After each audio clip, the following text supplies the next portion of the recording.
শুক্রবারের বৃষ্টিতে সৃষ্ট জলাবদ্ধতায় ব্যাপক ক্ষতির মুখে নিউ মার্কেট ও ধানমন্ডি হকার্স মার্কেট সহ রাজধানীর বিভিন্ন বিপণী বিতান ও দোকানপাট মালিকরা।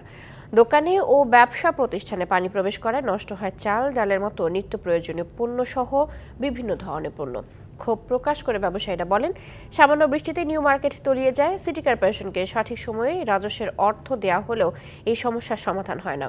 তারা আরও বলেন, মাঝে মধ্যেই সুয়ারেজ লাইন পরিষ্কার করতে হয় ব্যবসায়ী সমিতির উদ্যোগে। তাদের প্রশ্ন, তাহলে সিটি কর্পোরেশনের প্রয়োজন কোথায়? 2023 সালের 22 অক্টোবরের বৃষ্টিতেও ডুবে গিয়েছিল নিউ মার্কেট। তখন পানি নামতে সময় লেগেছিল 24 ঘন্টারও বেশি। সিটি কর্পোরেশনের যে কাজ, যেটা পানি নিষ্কাশন করার দরকার ছিল, এটা তারা করতেই পারে না। একটু হালকা বৃষ্টি হলে পর পুরো নিউ মার্কেট চলে যায়। এটা তো আমরা ভুক্তভোগী হয়ে গেছি, আমাদের অভ্যাসে পরিণত হয়ে গেছে। এটা আসলে আমাদের ঢাকা সিটি কর্পোরেশনের যে ড্রেনেজ ব্যবস্থা অনেক খারাপ। অল্প একটু পানি হলেই প্রস্তুতি নিতে হয় যে আমাদের মালামাল কি পরিমাণে নষ্ট হবে। যাতে ময়লা হয়েছে ময়লাগুলো সব পরিষ্কার করতেছি। আমাদের 7-8টা ফ্রিজ সবই নষ্ট হয়ে গেছে। রাজধানীর নিউ মার্কেটের জলাবদ্ধতায় ক্ষতির বিষয়ে আরও জানাতে সরাসরি যুক্ত হচ্ছেন সহকর্মী আরিফুল ইসলাম। আরিফ, শুক্রবার হাট সমান পানি ছিল নিউ মার্কেট এলাকায়। দোকানপাটে এখন ক্ষয়ক্ষতির চিত্র কেমন দেখছেন? কি বলছেন দোকান মালিকরা?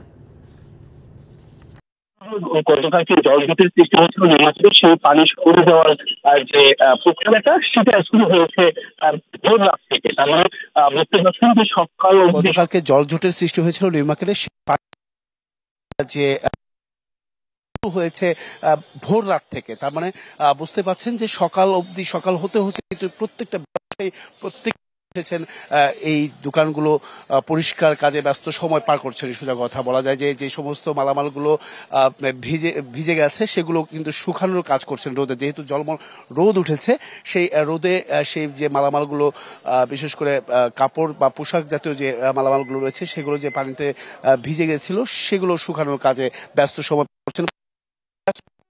দোকান গোছানোর যে বিষয়টা, এছাড়া এবং কি ভিতরে যে পানি প্রবেশ করেছিল সেই পানি সরে যাওয়ার পর পরিষ্কার করা, দোকান পরিষ্কার করার ব্যস্ত সময় তারা পার করছে। বিষয় জানিয়ে রাখি যে গতকাল শুক্রবার ছিল, বেচাকেনা ভালো হবে। অনেকেই বলছেন যে গত পরশুদিন মানে বৃহস্পতিবার অনেকেই লাখ লাখ টাকার মাল কিন্তু তারা মালামাল কিন্তু কিনে নিয়ে এসেছিলেন এই শুক্রবার শনিবার, এই যেহেতু বন্ধের দিন, সেক্ষেত্রে বেচাকেনাটা ভালো হয়। সেই সুবাদে কিন্তু তারা মালামাল কিনে নিয়ে আসছিলেন, সেগুলো আসলে নষ্ট হয়ে গেছে। পুরো বলা যায় যে ব্যবসায়ীদের মাথায় হাত। আর বলা যায় আরেকটি বিষয় জানিয়ে রাখি যে এখানে মালিক সমিতির পক্ষ থেকে বিভিন্নভাবে আসলে তাদেরকে অভিযোগ আকারে বলা হয়েছে বা সিটি কর্পোরেশনকে বলা হয়েছে তাদের তদারকি বা বৃহস্পতিবার রাত্রে মনে করেন আমি 6 লাখ টাকার মাল কিনে রেখেছি। আমাদের বাজার ইউনিট বৃহস্পতিবার, শুক্রবার শনিবার এইগুলো আমাদের মেন বাজার। এখন তো আমরা করতে পারবো না। শুক্রবার বন্ধ করতে কালকে অসাধারণ শুনছিলাম যে আসলে প্রতি বছরই এই ধরনের জলাবদ্ধতা বা জলবিদ্যুতের সৃষ্টি হয়, সেটা পরে বা লোকসানে খাতায় না বা জলবদ্ধতা যাতে সৃষ্টি না হয় সেই ব্যবস্থা বা স্থায়ী সমাধান আছে। এই ছিল থেকে যদি সব। আরিফ, ধন্যবাদ আপনাকে।